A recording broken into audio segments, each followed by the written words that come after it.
think that when we look at our city charter and it's like our city constitution, that it should not be easy to change it.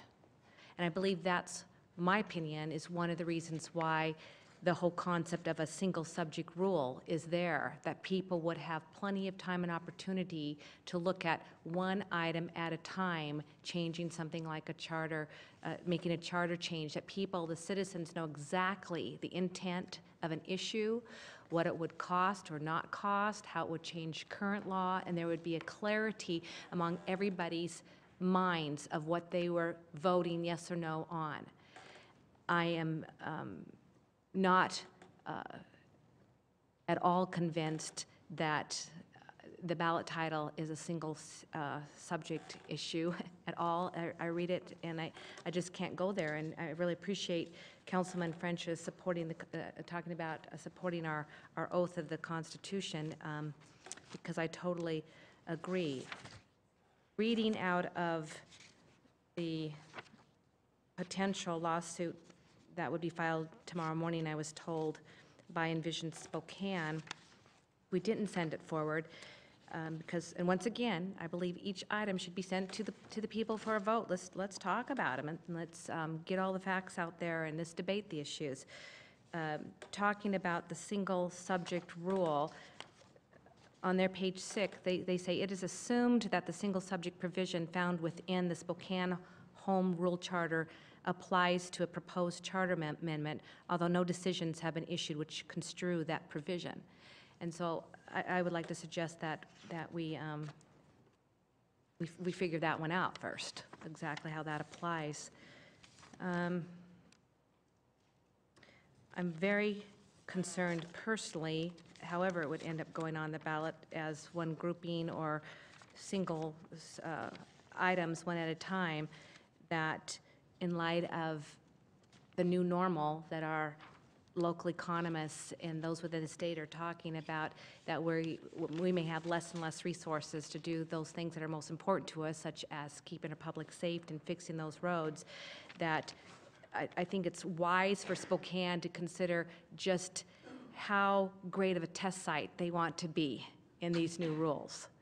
And we're doing pretty good to hold our own right at the moment economically compared to so many cities. But at the same time, we're not without loss. Unemployment rate is still high. People are being asked to take 10, 15% cuts in wages in their jobs, furlough days.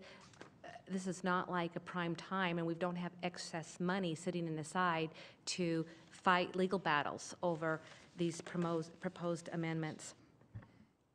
I think one of the things that rubs me more than anything else since coming down and serving on city council is realizing that I live both within the city of Spokane and the county of Spokane. And when I see my tax dollar suing each other, my city tax dollar suing the county suing the city, all because they think there hasn't been a clear enough explanation of certain rules and the way that we play together in city and county. It's very frustrating to realize that my dollars are being used on both ends. And many times those lawsuits come from laws that have a whole lot more definition around them than this one page full of 9 potential Bill of Rights. And that scares the bejeebies out of me right there. I go, I'm sitting here thinking, well, law school could be a really good investment for our kids right about now, because there's probably going to be years and years of employment opportunities for them, just trying to make light of that. But being very serious at the same time. I struggled last time we met 2 or 3 weeks ago on this, and tried to make myself very clear that I'm not against the initiative process. That is state law. I totally support and back the process. But when I feel like what we're putting forward already violates law, such as in the single subject rule violation, and then I'm told that at this level, as electeds, we aren't supposed to do anything about it, I couldn't handle that. Now, I'm going to switch strategies tonight a little bit because there's a part of this ballot title that I don't want to have my hands on, to tell you the truth, because it might cost the city a lot more if we play around with it than just letting it go and hope that the citizens can figure out themselves whether they think like there's an issue with it or not. But what bothers me again is the fact that as a city, we weren't invited to come and sit at the table to help draft the ballot title. Yet we're going to be handcuffed to that same table when it comes time to defend it. And that doesn't seem very fair to me as an elected and as a representative of the people whose taxpayer dollars I'm trying to protect. So I hope people, as it suggested, pay close attention and read, because if some of these issues, which sound so wonderful, were as easy to get as it's being kind of laid out to be, many of them would already be done. And, you know, I would hope that there might be conversation around health care outside of taxpayer responsibility among consortiums of doctors as such of our project access, more of those things coming to play without the citizens being told you shall do this within a time period, and then not knowing for sure what the legal ramifications are going to be if it can't be accomplished. I would encourage, you know, I think there's a lot of people out there who have such a concern for health care, just taking one for example, that that brain power is trying to work. We could look in Utah. Utah, I think, is doing some pretty good things with health care that maybe could be patterned after. But to put the limited taxpayer resources of a city the size of Spokane that doesn't even have a solid base of a Microsoft or a Boeing to help keep us alive and healthy, and we're trying to make the best decisions we can on the backs of residents and small businesses.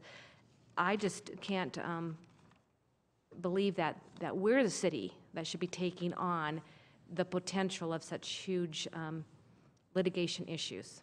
I'm very concerned about the unfunded mandates, which I'm fairly tired of unfunded mandates from the federal and the state levels, and there's no way that I would like to not be able to have the debate of the unfunded mandates that I believe personally that we're setting up the potential costs when if we look at issues of what have cost huge litigations in past years, whether it comes from, I don't know why I want to go back to health insurance coverage, that if you look at your health insurance coverage, that is if you're not covered by government, but like when in our small business when we had it, and you read that, there would be definition of terms.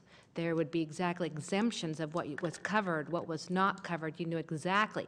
Well, how come they got down to that detail? It's because of litigation got them to the point where they would have to define everything exactly so they knew exactly what would hold up in court, what would not. What I see here, we have sweeping broad ideas with no definitions attached, no exemptions, opening the doors. You know, I take, for example, the affordable housing for anybody. To me, that's an invitation to anybody in the state or outside the state who can't find affordable housing to move in, and suddenly we're supposed to come up with their affordable housing when we can't even, when we're struggling finding the resources to pay for our own expenses.